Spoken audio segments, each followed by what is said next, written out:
उसमें से 1% हम उसको मराठी में बोलते हैं सहकार कृतज्ञता निधि। हम उसको हमको उस आप समझ गए होंगे उसका मीनिंग क्या है। कोऑपरेटिव में अपेक्स बैंक है, तो हमारी नैतिक जिम्मेवारी है, हमारा इथिकल ये है वो, इसके लिए हमने प्रॉफिट में से एक कुछ अमाउंट हमने ये करके रखे, प्रोविजन किया है। हमने स्टाफ के लिए भी प्रोविजन किया है, स्टाफ के लिए 0.5% है ना, हाँ 0.25 स्टाफ के लिए हमने रखा है। जिनके भी ऑपरेशन है जो कुछ है उसमें से हम देते, लेकिन जो कुछ है वो हमने प्रोविजन करने के बाद ही हम उसको एक्सपेंस कर सकते हैं।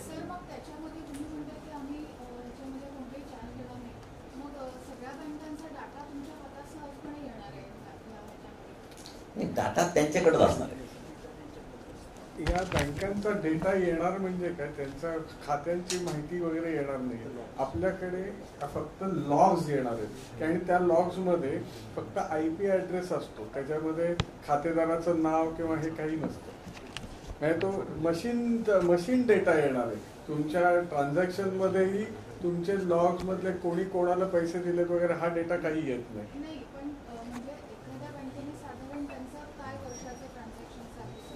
नाही नाही नाही तो डेटा काही येत नाही याच्यामध्ये।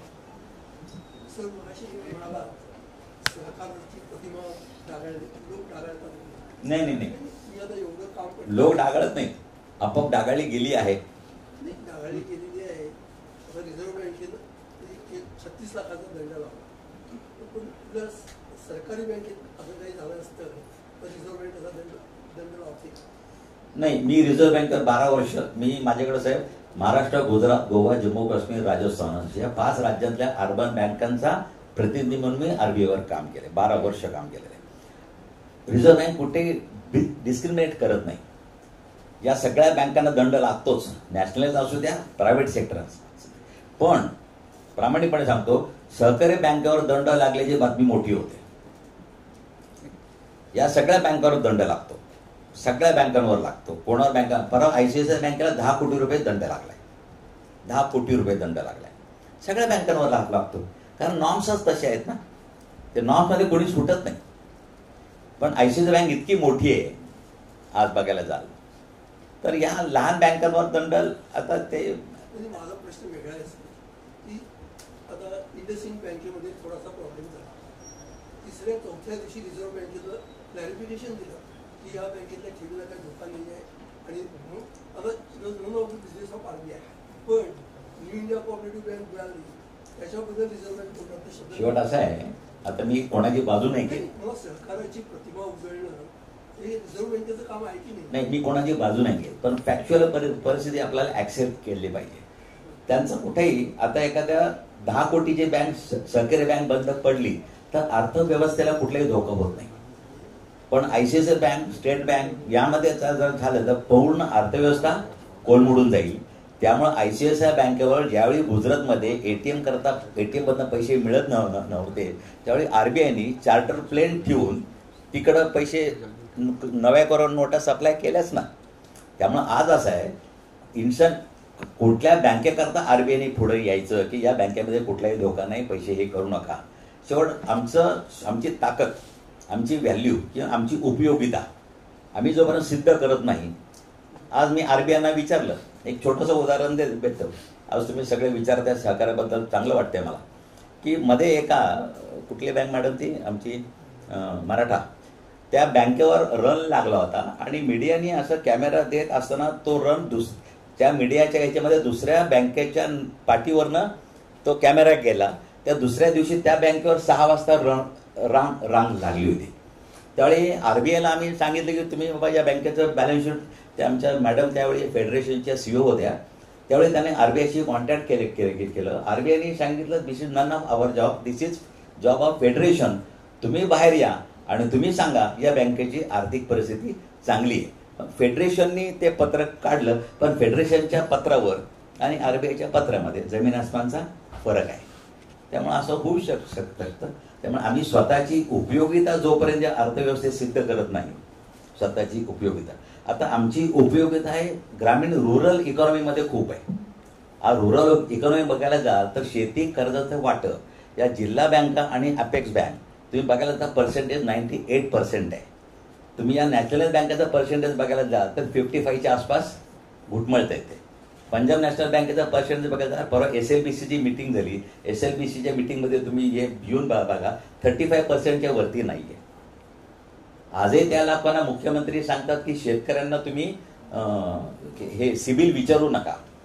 आजही सांगतात जो कोण सिबिल विचारेल त्याच्या विरुद्ध गुन्हा दाखल केला जाईल, पण असं पत्रक काढू शकत नाही कोणी, कारण काय त्या सिबिल हे विचारणं हे प्रत्येक बँकेचं, पण विचारू नका असं कोणी करत नाही. त्यामुळं शेती कर्ज जी आहे ती आमच्याकडनं 98% जे टार्गेट फुलफिल केलं. तुम्ही SLBCच्या मीटिंगमधलं हे वाचा, संपूर्ण ॲनालिसिस बघा. त्यामुळे या सहकारी बँकेचा उपयोग ही ग्रामीण इकॉनॉमी सुधारण्यासाठी खूप आहे. त्याच्याकरता आम्ही सगळ्यांनी सक्षम राहिलं पाहिजे. आम्ही एकट्याने सक्षम असून उपयोग नाही. माझ्या खाली सगळ्या जिल्हा बँक आहेत. आज अनेक जिल्हा बँका अडचणीत आहेत. अनेक जिल्हा बँका अडचणीत असल्यामुळं टॅक्स भरून थ्रू शेतकऱ्यापर्यंत पोहोचू शकत नाही. त्यामुळं या सगळ्यांना सक्षम करायचं आम्ही एक ठरवलेलं आहे. कसं यश येईल, टप्प्याटप्प्याने येईल, एकदम तर काही येणार नाही. त्यामुळे आधी आम्ही 2 जिल्हा बँका आम्ही आत्ता आहेत, नागपूर आणि नाशिक आमच्याकडे. त्याच्यानंतर हळूहळू टप्प्याटप्प्याने आम्ही पुढे जाऊ. सरकारचा विषय काढला म्हणून म्हणजे आता सिसोचा विषय आहे, परंतु लोकांमध्ये किंवा ग्राहकांमध्ये राष्ट्रीयकृत बँक अकाउंट उघडायचं तर लोकांमध्ये सरकाराबद्दल एक अविश्वास किंवा एक भीती निर्माण झालेली आहे की सहकारी बँकेत मी अकाउंट उघडलं तर त्याचं भवितव्य कसं राहणार आहे, हा एक लोकांच्या मनात फार मोठा प्रश्न पडतो. तर लोकांची हा समज तुम्ही कसा दूर करणार आणि ॲज अ शिखर बँक म्हणून तुम्ही भविष्यात तुमची वाटचाल काय ठेवणार? तुमचे मॅनपॉवर जी तुम्ही 3,500 स्टाफ म्हणतात तो 800वर आलेला आहे. भविष्यात तुम्ही अजून तुमच्या शाखा वाढवणार आहात, तुमचं मनुष्यबळ वाढवणार आहात आणि सहकार्याची वृद्धी कशी करणार? नाही, यामध्ये थोडक्यात आहे, आम्हाला शाखा वाढवायला जास्त हे नाही, कारण का रिझर्व्ह बँकेच्या नियमानुसार, नाबार्डच्या नियमानुसार आम्ही DCCBC कॉम्पीट करू शकत नाही. इथं DCCB आहे, तिथं अपेक्स बँक ब्रांच ओपन करू शकत नाही. आम्हाला ते DCCBच्या माध्यमातूनच पुढं जावं लागतं. त्यामुळं आमच्या ब्रांचेस जरी कमी असल्या तरी आमचा टर्नओव्हर आम्ही लोनिंग DCCBला करतो. आज आम्ही DCCBच्या माध्यमातून आम्ही खालपर्यंत जातो. त्यामुळे DCCBला स्ट्रॉंग करणं हे आमचं अपेक्स बँकेचं खरं काम आहे, सक्षम करणं. त्यामुळे आम्हाला बाकीच्या कमर्शियल बँका, बाकीच्या बँकांसारखं आमच्या हजारो शाखा उघडून त्या शाखेतनं हे करणं हे आमचं तसं काम नाही. आम्हाला ही जी रुरल इकॉनॉमी आहे त्या 3 टायर सिस्टीम ज्याला म्हणतो ती सक्षम करायचं काम आमचं आहे. त्यामुळे आम्ही ते व्यवस्थितपणे करतो, कारण सगळ्या जिल्हा बँका आम्हाला लिंक्ड आहेत. त्यामुळे आम्ही प्रत्येक जिल्हा बँकेला, पूर्वी तुम्हाला माहिती आहे की जिल्हा बँकेचं ऑडिट अपेक्स बँकेकडे होतं. नाबार्डची स्थापना झाल्यापासून ते नाबार्डकडे सुपरवायझरी रोल गेलाय. त्यामुळे आमच्या सगळ्या ॲडवायझरी, आमच्या सगळे पॉलिसीज या सगळ्या जिल्हा बँकेला अडॉप्ट कराव्या लागतात. त्यामुळे आमच्या दर 3 महिन्यातनं एकदा या सगळ्या जिल्हा बँका, नाबार्ड आणि माझ्या अध्यक्षतेखाली दर 3 महिन्यातनं एकदा मीटिंग असते. त्यामुळे सगळ्या जिल्हा बँकांना आम्ही सर्व्हिस काय त्यांना गरज असेल ते करत असतो. त्यामुळे जिल्हा बँकांचं सहकार सक्षम करणं हेच आमचं काम आहे सध्या. त्यामुळं प्रॉफिट कमवणं हे असं नाही. आज आम्ही बघा, काल एक शेतकऱ्यांकरता एक आम्ही स्कीम काढली. या शेतकऱ्यांना आम्ही ब्लॉकचेनच्या माध्यमातून 4थ्या मिनिटाला लोन दिलं जातं, शेतकऱ्याच्या खात्याला पैसे दिले जातात. शेतकरी मला बघत नाही, मी शेतकऱ्याला बघत नाही. शेतकऱ्याचा माल वकार महामंडळाच्या गोडाऊनमध्ये गेल्यावर त्याचं व्हॅल्युएशन वकार महामंडळ करतं आणि ब्लॉकचेनच्या माध्यमातून 5व्या मिनिटाला 80% रक्कम त्याच्या खात्याला जमा होते. त्यामुळे शेतकऱ्याचं एक्सप्लॉटेशन थांबलं. अशी भारतात पहिली स्कीम आम्ही केली. सरकारला मध्ये घेतलं, वकार महामंडळाला त्यांच्याशी ॲग्रीमेंट केलं. आता मी 200 किती कोटी वाटले, 220 कोटी रुपये आम्ही लेंड पण केले. कारण का शेतकऱ्याला पीक उत्पन्न झाल्याबरोबर ते जो कोण व्यापारी असतील त्यांना पैसे लगेच लागतात. त्यामुळे ते कमी किमतीला ते विकत घेत होते. आम्ही त्यांना 5व्या मिनिटाला लोन दिलंय. आज 5व्या मिनिटाला ब्लॉकचेनचं एक ही आधुनिक तंत्रज्ञानाचं ही एक खासियत आहे. आणि ते आम्हाला बघत नाही. त्यांना आमच्या खातं आमच्या बँकेत असायलाच पाहिजे असं नाही, पण 5व्या मिनिटाला पैसे त्याच्या खात्यात जमा होतात. विकताना ज्यावेळी भाव वाढेल त्यावेळी वकार महामंडळ ते ई ऑप्शन करतं. ई ऑप्शनमध्ये आमचे पैसे आणि आमचं व्याज हे वसूल केलं जातं. अशाच प्रकारचा प्रयोग आम्ही विदर्भातल्या कॉटन इंडस्ट्री करता करतोय. आता कॉटन फेडरेशनला आम्ही मध्ये घेतलेलं आहे, कारण त्यामध्ये लहानसा ते कापूस उद्योजक आहे. ते 100 लोकांचा आम्ही ब्लॉक केलेला आहे. आणि त्या लोकांचं जिनिंग प्रेसिंग एकत्र करून त्या बेलच्या अगेन्स्ट आम्ही 80% पैसे भेटतो. त्यामुळे त्यांना मोठा खरेदी म्हणजे रिलायन्स पण त्याला परचेसर मिळायला लागलाय. छोट्या कापूस उद्योजकांना ते मिळत नव्हतं. अशा नवीन स्कीमच्या माध्यमातून आम्हाला एकंदरीत आमचा एम शेतकरी आहे, पिता आहे, आणि त्यामुळं नुसता प्रॉफिट कमवणं हा उद्देश नाही आहे आमचा. त्यामुळे अशा नाविन्यपूर्ण स्कीम आम्ही केलेल्या आहेत. मला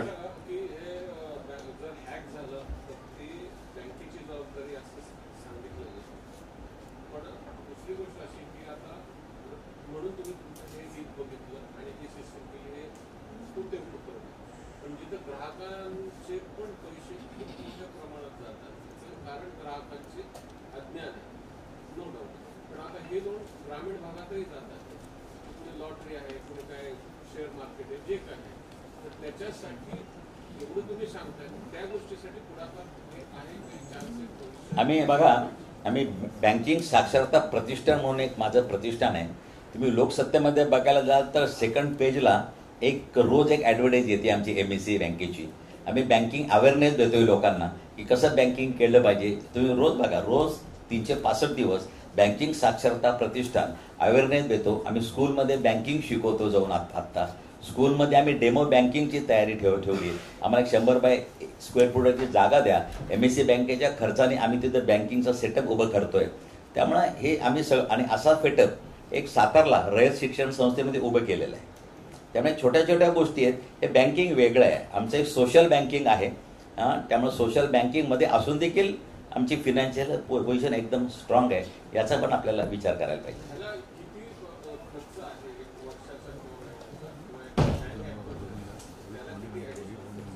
नाही, खर्चाचा आम्ही आम्हाला जो काय खर्च येतो तो रिकरिंग आहे. त्यामुळे आता जो काय किती आज पर युनिट बघायला जाल तर आमचं एक हां सांगा. कोणतीही बँक ऑनबोर्ड होताना त्यांच्याकडे किती क्रिटिकल डिव्हायसेस आहेत त्याच्यावरती त्यांचा खर्च अवलंबून आहे.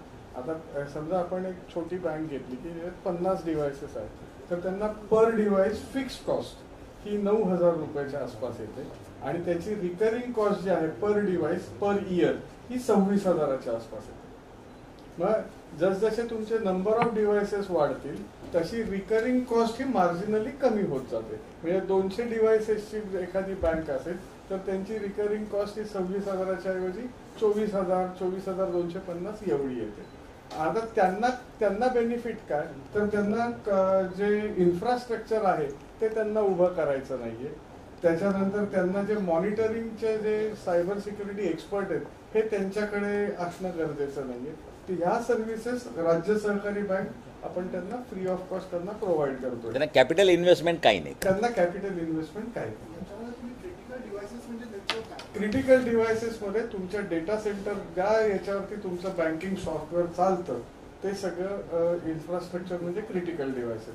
फॉर एक्झाम्पल, कोणतीही बँकेचं ज्या वेळेला कोर बँकिंग सोल्युशन आणि सगळे सॉफ्टवेअर्स इन्स्टॉल होतात त्यावेळेला त्यांना एक डेटा सेंटर लागतं आणि एक DR साईट लागते. DR साईट म्हणजे डिझास्टर रिकव्हरी साईट, की जिथे समजा डेटा सेंटर बंद पडलं, कुठल्या अटॅकमुळे बंद पडलं, भूकंपामुळे बंद पडलं, पूर आल्यामुळे बंद पडलं, तर बँकिंग ऑपरेशन हे स्टॉल होता कामा नये. तर त्यांचं DR साईटवरून त्यांची इमिजिएटली स्विच ओव्हर व्हायला पाहिजे. तर असे ही 2 मेन इन्फ्रास्ट्रक्चर केंद्र आहेत. डेटा सेंटरमध्ये तुमचे सर्व्हर्स असतात, तुमच्या फायरवॉल्स असतात, नेटवर्क स्विचेस असतात आणि काही पूर्वीच्या याच्यात काही मोडेम्स आणि हे लागायचे, तर ही सगळी डिव्हायसेस असतात. त्यानंतर कोर राउटर्स असतात की ज्याच्यावरून तुमच्या ज्या कनेक्टिव्हिटीज येतात की प्रत्येक ट्रान्झॅक्शन टाईपसाठी त्या रेग्युलेटरी बॉडीजच्या डेडिकेटेड कनेक्टिव्हिटी तुम्हाला घ्यायला लागतात. म्हणजे फॉर एक्झाम्पल तुमचे RTGS NEFT असेल तर त्यासाठी एक डेडिकेटेड कनेक्टिव्हिटी आहे. IMPS हे ट्रान्झॅक्शन असेल तर त्यासाठी वेगळी मेंटेन करायला लागते की रिडंडन्सीमध्ये प्रायमरी सेकंडरी अशा वेगवेगळ्या कनेक्टिव्हिटीसाठी काही नेटवर्क डिव्हायसेस असतात. ही सगळी डिव्हायसेस आणि सर्व्हर्स हे सगळे क्रिटिकल डिव्हायसेस आहेत. आणि तुमच्या प्रत्येक ब्रांचला बँकेच्या ब्रांचेसला एक फायरवॉल असते, ती क्रिटिकल डिव्हाइस मध्ये. Thank you sir. तुमचे फैसिलिटी हमने उसको प्रोवाइड की है, तो उन्होंने इसके मेंबरशिप लेने के बाद उनके पास जितने भी डिपॉजिट्स है लोगों के, वो सेफ रहेंगी।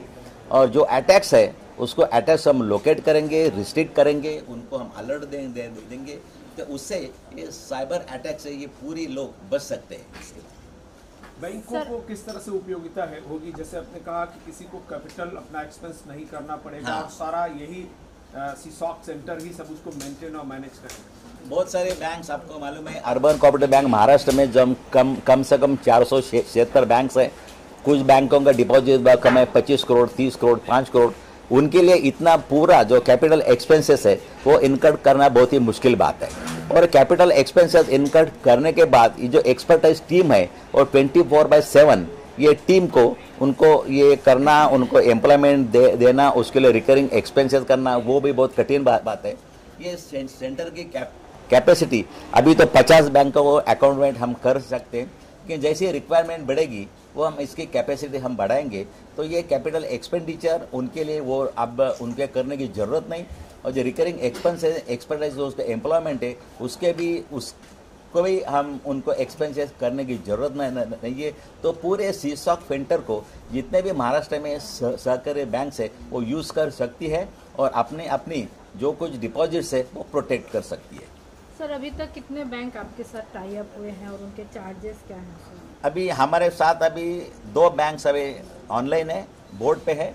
3 बैंक हमारे साथ उन्होंने एग्रीमेंट किया है, वो पाइपलाइन में है। PDCC है, ये सातारा डिस्ट्रिक्ट कोऑपरेटिव बैंक्स है। Sindhudurg bank already on board है। उनके चार्जेस हमने उनको कुछ चार्ज नहीं किया, लेकिन उनको मिनिमम जो कुछ उनका लाइसेंस फी है वो हमारे थ्रू नहीं, वो डायरेक्ट वो दे सकते हैं। वो हम उसमें हमारा रोल कुछ भी नहीं है, लेकिन हमारा उसमें प्रॉफिट नहीं, मुनाफा नहीं, चार्जेस कुछ नहीं। हमने जो भी हमने इंस्टॉल किया है उसका सर्विस हम फ्री ऑफ चार्ज उनको दे रहे हैं। सर जिस तरह से देखा गया कि जितना साइबर सिक्योरिटी की जितनी दिन प्रतिदिन बढ़ती जा रही है, आप लोग जिसको इसको पहली बार इंडिया में ये करें, तो क्या रेस्पॉन्स मिल रहा है अदर बैंकर्स से या अदर लोगों से? मैंने अभी तो मैंने एक ही बोला, उसका कल ओपनिंग होने वाला है। ये महाराष्ट्र के जो डिप्टी चीफ मिनिस्टर है अजीत दादा पवार, उनके हैंड्स, उसके ऑस्पिशियस हैंड से वो इनॉग्रेट कर रहे हैं हम लोग। उसके पहले 2 बैंक तो ऑलरेडी हमारे पास अभी ऑन बोर्ड है, 3 बैंक अभी लाइन में है। तो ज़्यादा से ज़्यादा हमारा एक टारगेट है, पूरे जितने भी 31 बैंक्स महाराष्ट्र में डिस्ट्रिक्ट सेंट्रल कोऑपरेटिव बैंक्स है, वो पूरे 31 बैंक्स हमारे इस साइट पे ऑनलाइन होना चाहिए, और वे होगी, डेफिनेटली होगी। सर मराठी शॉर्टकट एकंदरीत आता तुम्ही जी मी तुम्हाला तेच सांगितलं की ही जी काही महाराष्ट्र राज्य सहकारी बँकेने सायबर सिक्युरिटी ऑपरेशन सेंटर सुरू केलेलं आहे, त्याचा फायदा महाराष्ट्रातील सर्व सहकारी बँकांना देण्याचं आमचं धोरण आहे। ती पॉलिसी आम्ही फिक्स केली। त्यामध्ये सगळ्या जिल्हा सहकारी बँक आहेत, 31 जिल्हा सहकारी बँक आहेत, 476 नागरी सहकारी बँका आहेत। या सगळ्या लोकांना आम्ही फॅसिलिटी देऊ केलेली आहे। आत्ता आमची कॅपॅसिटी 50 बँकांना ऑनबोर्ड करून घेण्याचं आमचं इन्फ्रास्ट्रक्चर आहे। जशी आत्ता आमच्याकडे 2 बँका, नागरी सहकारी बँका नाही, जिल्हा बँका 2 बँका ऑलरेडी ऑनलाईन आहेत। PDCC म्हणजे Pune district central cooperative bank आणि सातारा हे पाईपलाईनमध्ये आहेत। उद्या आमची ती मीटिंग आहे, सगळ्या 31 जिल्हा बँकांची आम्ही उद्या मीटिंग बोलवलेली आहे। त्या नामदार अजितदादा पवार यांच्या अध्यक्षतेखाली ती मीटिंग आहे। आणि याच्यानंतर आमचं पहिलं टार्गेट असं राहील की महाराष्ट्रातल्या सगळ्या 31 जिल्हा बँका या ऑनबोर्ड झाल्याच पाहिजेत। आणि त्याच्यानंतर जशी आमची कॅपॅसिटी वाढवू, जशी रिक्वायरमेंट असेल, आम्ही नागरी सहकारी बँकांना पण ही फॅसिलिटी उपलब्ध करून देऊ। खाली एक MSC बँकेचं एक सायबर सिक्युरिटी ऑपरेशन सेंटर बघितलेलं आहे आणि त्याची सगळी माहिती आपल्याला खाली आमच्या टेक्निकल टीमनी दिलेली आहे। यासंबंधी मला एकच असं सांगायचं की कुठलीही सहकारी बँकिंग संदर्भात सध्याचं वातावरण तुम्ही एकंदरच सहकारी बँका सक्षम नाही, हे नाही, किंवा ज्या प्रकारे सहकारी बँकिंगबद्दल एक वातावरण आहे ते काही नाकारण्यात काही अर्थ नाही। परंतु ज्यावेळी एका नागरी सहकारी बँकावर एक सायबर अटॅक झाला आणि त्यावेळी 94 कोटी रुपये एकदम गेले, त्यावेळी माझ्या मनामध्ये खरंच एक विचार आला की माझ्या बँकेमध्ये जवळजवळ 20-25 हजार कोटी रुपये लोकांच्या ठेवी आहेत आणि या ठेवी इन्स्टिट्यूशनल ठेवी जास्त आहे, म्हणजे जिल्हा बँकांच्या ठेवी जास्त असतात। त्यामुळे उलट जर इथं जर काही अटॅक होण्यात झाला आणि उद्या जर काही खूप मोठी रक्कम गेली तर नेमकं काय होईल, आणि ते विचार आल्यामुळं आम्ही या प्रक्रियेला सुरुवात केली. आणि आमची संपूर्ण टेक्निकल टीम आम्ही परदेशात जाऊन आलो, आम्ही सगळ्यांचा स्टडी केला, आम्ही अनेक ठिकाणी ट्रेनिंग घेतलं. आणि हे करत असताना जवळजवळ गेली वर्षभर आम्ही या संपूर्ण इन्स्टॉलेशनच्या प्रयत्नात होतो.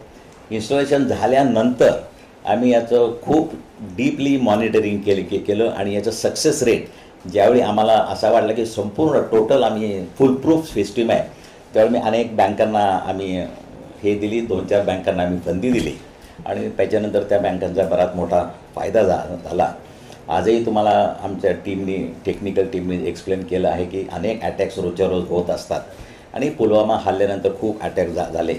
याच्याकरता उद्या 13 तारखेला आम्ही सगळी लोक म्हणजे सरकार इथं आहे, माननीय उपमुख्यमंत्री अजितदादा पवार यांच्या अध्यक्षतेखाली उद्या सभा आहे.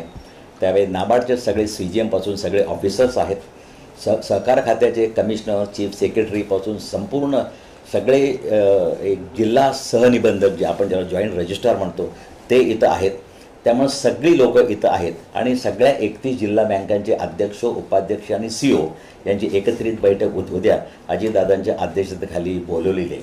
त्यामध्ये अजितदादांच्या हस्ते उद्या CSOCचं पहिलं उद्घाटन होईल आणि उद्घाटन झाल्यानंतर 31 बँकांना आम्ही त्याची माहिती देऊ आणि त्याच्याकरता त्यांना अपील करू. अजितदादा स्वतः त्यांना अपील करतील आणि टोटल या सहकार क्षेत्रातला जी रक्कम आहे, आज सामान्यांचा पैसा आहे, हा सुरक्षित कसा राहील ही सगळी जबाबदारी राज्य बँकेने घेतलेली आहे. मध्यंतरी तुम्हाला आठवत असेल की सर्वोच्च न्यायालयाचा एक निकाल लागला आणि सर्वोच्च न्यायालयाच्या निकालामध्ये पण त्यांनी सांगितलं असा कोणत्याच अटॅक होऊन जर एखाद्याच्या खात्यातनं जर काही पैसे सायफन केले गेले किंवा लॉस झाला तर तो लॉस बँकेने बेअर केला पाहिजे. कस्टमरला विदिन 24 आवर्स इमिजिएटली त्यांच्या खात्याला ते पैसे जमा केले पाहिजेत. त्यामुळं 94 करोड जे गेले किंवा एका जिल्हा बँकेचे 36 कोटी रुपये गेले. त्यामुळे असे जर खूप मोठी रक्कम आणि आजकाल सायबर थ्रेट्स खूप वाढत आहेत आणि त्याच्या म्हणून आपण हे सिस्टीम आपण उभी केलेली आहे. या सिस्टीमला आम्ही जो काय खर्च आमच्या कॅपिटल म्हणजे इन्व्हेस्टमेंट आहे ती आम्ही सगळी स्वतःच्या प्रोव्हिजनमधून केलेली आहे आणि याचा सगळा फायदा मगाशी मी खाली सांगितलं की खरंच सहकार क्षेत्रासाठी कोऑपरेशन अमंग्स कोऑपरेटिव्ह या प्रिन्सिपलनुसार आम्ही संपूर्ण सहकार क्षेत्राला कोणताही मोबदला न घेता हे सेंटर आम्ही त्यांना उपलब्ध करून दिलेलं आहे. आणि तुम्ही आलात आणि तुम्ही सगळी माहिती करून घेतलीत. कारण का मला अगदी प्रामाणिकपणे सांगावंसं वाटतं की तुम्ही जे पत्रकारांवर किंवा त्या मीडियावर आमची जास्त भिस्त आहे. कारण का सहकार क्षेत्राबद्दल जे काय तर सहकार क्षेत्रात चांगल्या पण गोष्टी होत आहेत आणि चांगल्या गोष्टींना जर तेवढीच चांगली प्रसिद्धी मिळाली, कारण अशा प्रकारे भारतात असं सेंटर कुठेही नाही आणि प्रत्येकाने जास्तीत जास्त नॅशनलाइज बँकांमध्ये आहे, 100% आहे, काही प्रायव्हेट सेक्टरमध्ये पण आहे आणि काही प्रायव्हेट लोकांनी पण असे सेंटर सुरू केलेली आहेत. पण ते सगळी प्रोफेशनल बेसिसवर आहेत, त्यांचा व्यापार करायचा बिझनेस आहे. परंतु असं कोणी फ्री किंवा कुठेही मोफत सर्व्हिस देणारं सेंटर आज भारतात कुठेही नाही. काही काही बँकांची खाजगी स्वतःची आहेत पण ती लोकांना ती ऑफर केलेली नाहीत. आणि अशा प्रकारे या संपूर्ण इमारत आमची 8 मजली इमारत हे प्रशिक्षण सेंटर आहे. आमच्याकडे भरपूर जागा आहे आणि जसं जसं बँकांची डिमांड वाढेल जसं जसं बँका आमच्याकडे येतील, कारण एवढी मोठी इन्व्हेस्टमेंट आणि रिकरिंग कॉस्ट जास्त आहे. हे जे आमचे एम्प्लॉई आहेत हे 24/7 असतात. संपूर्ण आमचे आता लंचला देखील एकदम कुणी नाही जात आमच्याकडं, ते शिफ्ट म्हणजे त्याला बदली तिथं असतोच तो. त्यामुळं इतकं सगळं सांभाळणं हे शक्य नाही. गेली वर्षभर आम्ही सक्सेसफुली रन केलेलं आहे आणि सांगायला हरकत नाही आमच्या बँकेवर पण एक पूर्वी म्हणजे ही सिस्टीम सुरू करायच्या आधी अटॅक व्हायचा प्रयत्न झाला होता. मी असतानाच अटॅक असताना प्रयत्न झाला, त्यावेळी योगाने असे तो अटॅक सक्सेसफुल झाला नाही. त्यापासून आम्ही बोध घेऊन त्यानंतर आम्ही सिस्टीम डेव्हलप केली आणि या सिस्टीमला तुम्ही सगळ्या मीडियानी जास्तीत जास्त हे सहकारी बँकेमध्ये पण असं काहीतरी आधुनिक होऊ शकतं. आमची जे एक्सपर्ट टीम आहे, आमचे जे सल्लागार आहेत पारखी, हे जवळजवळ गेली 3 वर्षापासून आमच्याकडे आहेत. आमचा हा जो मयूर आहे हे सगळे एक्सपर्ट लोक आहेत आणि त्यांना कुठेही म्हणजे आम्हाला एक भीती असते की या एक्सपर्टना कुठलेही बाहेरचे लोक इथे सक्सेसफुल यांनी इम्प्लिमेंट केल्यानंतर ताबडतोब ते रेडी जसं एखादा मनुष्य उचलतात आणि त्यांना एक जास्त पॅकेज दिलं जातं. त्यामुळं आमच्याकडचे अनेक सांगायला हरकत नाही. आम्ही IPBS थ्रू आता परीक्षा घेतो, Indian banking selection board. Indian banking through आमच्या गेल्या 6-7 वर्षापासून टोटल मेरिटवरती एक्झाम आहेत. कुठेही कोणाचा वशिला नाही, काही नाही. इंटरव्ह्यू पण IPBSची लोक घेतात. परवा माझ्याकडं एक क्लार्क ग्रेडसाठी 40 BE कम्प्युटर लोक, 40 BE कम्प्युटर, BE इंजिनियर्स हे सिलेक्ट झाले क्लार्क पदासाठी. त्यांना क्लार्क लेखनिक म्हणणं आम्हाला चुकीचं वाटा लागलं, म्हणून आम्ही त्यांना युनियनच्या परवानगीनं असोसिएट्स हे नाव दिलं आणि त्यांना 10% राईज दिलं. आणि आमच्याकडं 6 महिने झाल्यानंतर ते एक्सपर्टाईज झाल्यानंतर सगळ्या खाजगी क्षेत्रातल्या बँका, नॅशनलाइज बँका त्यांना पॅकेज देऊन आज उचलायला लागल्या. अशा लोकांना बॉन्ड द्या म्हणणं पण आम्हाला थोडं कठीण जातं, कारण हे सगळी एक्सपर्ट लोक आहेत. बॉन्ड द्या, हे द्या असं पण आम्हाला बरोबर वाटत नाही. त्यामुळं त्याच्याकरता आम्हाला हे चॅलेंज सगळ्यात मोठं आहे.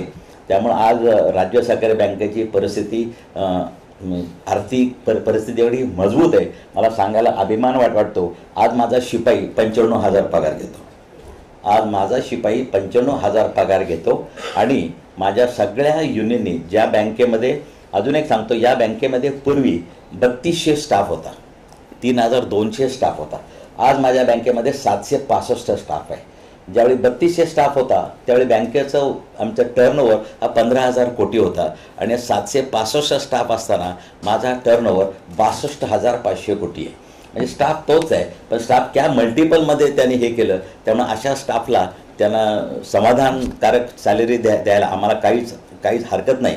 त्यामुळं आज आम्ही या स्टाफला एक 13.50% बोनस दिला आहे. आणि युनियन मागती आम्हाला 12% आम्ही 13 देतो. आजपर्यंत कुठेही गेल्या 7-8 वर्षामध्ये युनियनचं आमचं कुठे हे नाही. त्यामुळे आमचा स्टाफ हे एकदम समाधानी आहे. पण अशी ही जी एक्सपर्ट लोक आहेत त्यांना आम्ही रिटेन केलेलं आहे आणि ते स्वतः सहकारात काम करायला इच्छुक आहेत. त्यामुळे हे अत्यंत सक्सेसफुल हे आमचं मॉडेल आहे. तुम्ही याला जास्तीत जास्त जेवढी चांगली, पण सहकारात जे काही चांगलं पण काही गोष्टी होतात, वाईट 5%, 2% वाईट होत असतील, नाही असं नाही म्हणत, पण त्याला प्रसिद्धी मात्र खूप मिळते. पण यामध्ये कुठेही या आधुनिक याच्यामध्ये आम्ही बाकीचं बरंच सांगण्यात फार काय, पण आज सॉफ्ट पुरतीच आज ही परिषद महत्त्वाची असल्यामुळे तुम्हाला काय विचारायचं असेल पण विचारू शकता प्लीज. जवळ 35 लोक आहेत आमच्या, 35 एम्प्लॉईज. 35 लोकांनी सगळे एक्सपर्ट आहेत. सेंटर तुम्ही सुरू केलंय इतर बँकांच्या सारखंच आहे का, त्याचं वेगळंच पण काही आहे काय? सगळ्या राष्ट्रीयकृत बँकांमध्ये असंच सेंटर आहे का आता तुमचं आधुनिक आहे त्याच्यामध्ये? आपल्या बँकेच्या वेगळेपण असं आहे की एकतर आपण AI/ML बेस्ड सॉफ्टवेअर वापरतो, आर्टिफिशियल इंटेलिजन्स आणि मशीन लर्निंग बेस्ड सॉफ्टवेअर वापरतो. आणि जे ट्रॅडिशनल सॉफ्टची जी सॉफ्टवेअर्स आहेत त्याला मॅनपॉवर जास्ती लागते, स्किलसेट जास्ती लागतो आणि ती प्रोप्रायटरी आहेत, म्हणजे त्यांच्या टेक्नॉलॉजी. वेअरच ही जी टेक्नॉलॉजी आहे ती ओपन टेक्नॉलॉजी आहे. त्यामुळे हॅकिंग, एथिकल हॅकर्स किंवा ज्यांना नेटवर्क सिक्युरिटी हे माहिती आहे ते लोक पटकन याच्यामध्ये ट्रेन होऊन ऑनबोर्ड करू शकतो आपण. इतर बँकांच्या स्टाफला ट्रेनिंग तुम्ही आता सिसॉकमध्ये ट्रेनर्स कसे डेव्हलप करणार आहात, किंवा या संदर्भात तुमचा प्रत्येक स्टाफ हा टेक्नोसॅव्ही होणं आवश्यक झालेलं आहे? राज्य बँकेतला जवळजवळ प्रत्येक स्टाफ हा टेक्नोसॅव्ही आहे. आम्ही त्याच्याकरता IBMशी ॲग्रीमेंट केलेलं आहे आणि IBMकडे आमचा प्रत्येक स्टाफचा जर ट्रेंड होतोय. पण इतरांचा स्टाफ ट्रेन करण्याकरती सेकंड फ्लोअरला आम्ही मोठी एक क्लासरूम तयार करतो. इथं त्या स्टुडंटला राहण्याची पण सोय आहे. आमच्या इथं सगळे राहण्याच्या रूम्स आहेत. आमचं काय हॉस्टेल आहे आणि या हॉस्टेलमध्ये त्या लोकांना इथं ट्रेनिंग दिलं जाईल. म्हणजे माझ्या प्रत्येक सहकारी बँकेतला स्टाफ जो हा स्टाफ हे आम्हाला इन्फॉर्मेशन देणार आहे तो स्टाफ वेल ट्रेंड झाला पाहिजे, याची पण जबाबदारी आमचीच आहे. त्याच्यासाठी आम्ही अत्यंत नाबार्डच्या माध्यमातून कोर्स डिझाईन केलेला आहे आणि आम्हाला शिखर ट्रेनिंग संस्था म्हणून नाबार्डची परवानगी आहे. त्यामुळे आमचे शिखर ट्रेनिंग म्हणून 2 सेंटर्स आहेत, एक इथं एक दुसरं नागपूरला आहे. त्यामुळे दोन्ही ठिकाणी आम्ही शिखर ट्रेनिंगमध्ये या कोर्सचा समावेश केलेला आहे. त्यामुळे आम्ही अत्यंत कमी याच्यामध्ये, कारण का याला नाबार्डकडनं पण आम्हाला आर्थिक मदत मिळत असते, नाबार्ड आम्हाला संपूर्ण कोर्स डिझाईन केल्यानंतर आमचे जे काही प्रत्येक कोर्स वाईज ते रक्कम आम्हाला देत असतात, वर्षाचं बजेट असतं. त्यामुळं ही आम्ही दोन्ही ठिकाणी हे ट्रेनिंग सुरू राहील. हे सिस्टम डेव्हलप करण्यासाठी नाबार्डचं किंवा सरकारचं काही अनुदान? नाही, अनुदान नाही. आम्ही कुठलंही अनुदान मागितलं नाही किंवा घेतलं पण नाही. परत एकदा सांगतो तुम्हाला, हा एकमेव बँक आहे की ज्या बँकेने सरकारने दिलेले पैसा, अनुदान, मदत 100 कोटी रुपये त्यांना परत केलेले. आज महाराष्ट्रात दुसरी कुठलीही बँक नाही की सरकारने दिलेले पैसे त्यांना परत केले. ही एकमेव बँक अशी आहे की आम्ही त्यांना पैसे परत केले. त्यामुळं कोणाचा इंटरफिरन्स यामध्ये नाही. कारण का शासनाचं जर कॅपिटल असेल तर मात्र आम्हाला प्रत्येक वेळेला परवानगी घ्यावी लागते कुठल्याही गोष्टीला. पण आता शासनाचं आमच्याकडं कुठेही भाग भांडवल नाही. शासनाचा इंटरफेरन्स तुमच्या बँकिंग सिस्टममध्ये, ऑपरेटिंगमध्ये कितपत आहे, होतो का? नाही, शेवट शासनाचा इंटरफिरन्स म्हणजे काय, हे डेफिनेशन खूप वास्ट आहे, खूप वास्ट डेफिनेशन आहे. प्रामाणिकपणे बोलायचं तर कुठे जर आम्हाला याला तुम्ही एक उदाहरण म्हणून देतो. पण टेकिट तुम्हाला कसं घ्यायचं ते बघा. आमच्याकडे पूर्वी एकाची बदली गेली तरी 100 लोकांचे फोन यायचे. आता ही माझ्या मतदारसंघातली आहे, हे माझं असं आहे, हे माझं तसं आहे, हे माझं तसं आहे, हे माझं तसं आहे. आणि फार सगळ्यांकडून, मोठमोठ्या नेत्यांकडून, लोकप्रतिनिधी आहेत ते. आम्ही माझ्याकडे 6 युनियन आहेत आणि 6 युनियनचे, मुंबई युनियनचे अध्यक्ष आनंदराव अडसूळ आहेत. त्या सगळ्यांना युनियन मी विश्वासात घेतलं आणि ते युनियनचे मी ॲग्रीमेंट केलं, करार केला आहे आणि ऑन रेकॉर्ड आहे. तो करार रजिस्टर्ड आहे की अशा कुठल्याही एखादी बदली झाल्यानंतर किंवा कोणाचंही मला जर रेकमेंडेशन आलं तर मी रेकमेंडेशन मी ऐकणार, कारण की ते लोकप्रतिनिधी आहेत. पण ज्या स्टाफनी हे रेकमेंडेशन आणलं किंवा स्टाफच्या वतीने रेकमेंडेशन झालं त्या स्टाफला बोनस मिळत नाही आमच्याकडं. आम्ही त्याला बोनस नाही देत. त्यामुळे आम्ही त्याला प्रोसिजर आहे. असं एखादं रेकमेंडेशन आलं की आम्ही त्या स्टाफला पत्र लिहितो, we are received a recommendation from honourable so and so regarding your transfer. Now the option goes to you whether you want bonus or transfer, let me know. आम्हाला दुसऱ्या मिनिटाला स्टाफचं पत्र येतं की आम्ही आयुष्यात कधी कोणाकडे गेलोच नाही, आम्हाला काही नको, कारण आमचा बोनस हा 3-4 लाख रुपयाचा असतो. त्यामुळे आणि हे ऑफिशियल आहे, ॲग्रीमेंट आहे. तर मी सगळ्या स्टाफला सांगतो या ॲग्रीमेंटला मी डेव्हिएट करू शकत नाही, कारण जो इक्वॅलिटी आहे सगळ्या लॉला सेम आहे. मी तुम्हाला नाही करू शकत. त्यामुळे कोणी असं आलं की पहिलं पत्र त्या स्टाफला जातं आणि मग त्या स्टाफला बदली पाहिजे असेल तर आम्ही बोनस नाही देत. आणि याशिवाय मागच्या वेळी 6 लोकांना बोनस दिलेला नाही. त्यामुळं बोनस मेजर असतो, मोठी अमाऊंट असते. तर मग अशा प्रकारे आम्ही सिस्टीम राबवतो. त्यामुळं तुम्ही 1100 कोटीतली बँक 7,000 कोटीच्या नफ्यात आणलेली आहे. शासनाचा डोळ्याच्या पैशावर पडल्यावर कसलं 7,000 कोटी नफ्यात आहे शिखर बँक, हे सरकारला कळल्यावर मग लाडकी बहीणचा वापर होऊ शकतो? नाही. शेवट असा आहे, तुम्हाला म्हणून सांगतो, कुठलीही बँक, ही राज्य सरकारी बँक असू दे, कुठलीही बँक असू दे, ही रिझर्व्ह बँकेने लायसन्स दिलेली स्वतंत्र इन्स्टिट्यूट आहे. याच्यावर कुठेही नाही. यावर काही अनेक ठिकाणी राजकीय विचाराची लोक असू शकतात त्या बोर्डावरती किंवा कुठल्या विशिष्ट पक्षाची लोक असू शकतात. याचा अर्थ ती बँक त्या पक्षाची होत नाही. त्या बँकेवर आमचा रेग्युलेटर RBI आहे, आमची सुपरवायझरी अथॉरिटी नाबार्ड आहे. आमच्या नाबार्डकडनं दर पिरियडिकली इन्स्पेक्शन सुरू असतं आणि रेग्युलेशन आमचं सरकार नाही. मध्यंतरी कुठल्या तरी वेबसाईटवर एका मोठ्या वकिलांनी सांगितलं की इथलं प्रत्येक लोन सरकारकडनं मंजूर होतं. आम्ही त्याला उत्तर दिलं, मी त्याला माहीतच नव्हतं. लोकांचा तर गैरसमज आहे. इथं स्वतंत्र नियम आहेत, स्वतंत्र नाबार्ड आणि RBIचे रेग्युलेशन्स आहेत. आणि नाबार्डचे एक शेवट असा आहे की डायरेक्टिव्स आणि गाईडलाईन्स, आणि त्याचं व्हायलेशन केलं तर दंड होतो. आज 7 वर्षामध्ये आमच्या बँकेला एकदा दंड झालेला आहे. ते कशा करता, एक तर सिंपल गोष्ट आहे की एक लोन दिलं गेलं आणि त्या लोनला जे कार लोन होतं, लोन बंद झालं, पण ते RCTC आम्ही घेतलं नाही म्हणून आम्हाला यू वोंट बिलीव्ह इट, मी रेकॉर्डवर सांगतो, 36 लाख रुपये दंड झाला. इतक्या मायन्यूट गोष्टीला पण दंड होऊ शकतो. कारण त्यांचं म्हणणं असं तुम्ही एंड यूज सर्टिफाय नाही केला, तपासला नाही, त्याच गोष्टीकरता पैसा वापरला गेला का नाही हे तुम्ही बघितलं नाही, ते तुमचं काम आहे. लोन जरी बंद झालेलं असलं तरी ते डायव्हर्सिफिकेशन झालं असण्याची शक्यता आहे. त्यामुळे इट्स ए व्हायलेशन. आजकाल तुम्हाला माहिती आहे RBI छोट्या व्हायलेशन, KYC नाम असेल तुम्हाला बंडाची रक्कम येते आणि अशा प्रकारचा दंड झाला तर वेल मॅनेजर फिनान्शियली साऊंड बँक या डेफिनेशन तुम्ही बाहेर पडता आणि तुम्हाला कुठलीही परवानगी मिळत नाही. आज मात्र ते पूर्वीचं तर एक 6 वर्षापूर्वीच ते इन्सिडन्स आहे, त्याच्यानंतर मात्र आमच्याकडनं एकही व्हायोलेशन नाही आणि त्या आधारेच रिझर्व्ह बँकेने या बँकेला 500 कोटी रुपयाचे बॉन्ड फ्लोट करायला परवानगी दिली. अशी एकमेव राज्य सहकारी बँक आहे भारतातली. आज दुसऱ्या कुठल्याही बँकेला आम्ही 500 रुपयाचे बॉन्ड फ्लोट पण केले आणि असे बॉन्ड फ्लोट करायचे असेल तर तुम्ही वेल मॅनेजर डेफिनेशनमध्ये बसलं पाहिजे. रिझर्व्ह बँकेने ज्यावेळी आम्हाला परवानगी दिली त्यावेळी आम्ही त्यांचे सगळे निकष पाळतो असंच त्याचा अर्थ आहे.